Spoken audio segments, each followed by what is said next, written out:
విజయవాడలోని ఇంద్రకీలాద్రిపై దసరా శరన్నవరాత్రోత్సవాలు 3వ రోజు అట్టహాసంగా కొనసాగుతున్నాయి. ఇవాళ అమ్మవారు అన్నపూర్ణాదేవిగా భక్తులకు దర్శనమిచ్చారు.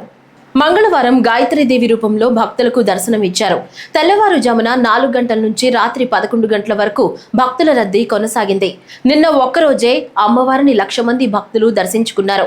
ఇక ప్రసాద విక్రయాలు, టికెట్ల అమ్మకాలతో 2వ రోజు సాయంత్రం 5 గంటలకే ఆలయానికి 25.48 లక్షల ఆదాయం సమకూరినట్లుగా ఆలయ అధికారులు వెల్లడించారు. 300 రూపాయల టికెట్లపై 8.99 లక్షలు, 100 రూపాయల టికెట్లపై 3.16 లక్షలు, లడ్డూ ప్రసాద విక్రయాలపై 11.53 లక్షల ఆదాయం వచ్చినట్లుగా ఈవో వికే సీనానాయక్ పేర్కొన్నారు. ఐం హ్రీం శ్రీం హోం చిత్తాకృషంజై నమః. ఐం హ్రీం శ్రీం హోం ధైర్యాకృషంజై నమః.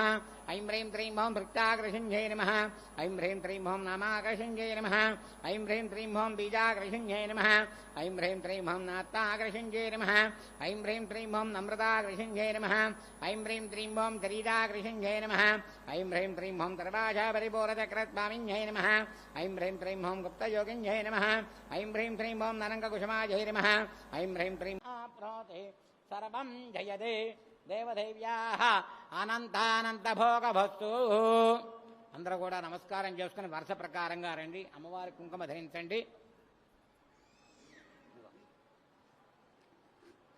నమస్కారం చేసుకోండి.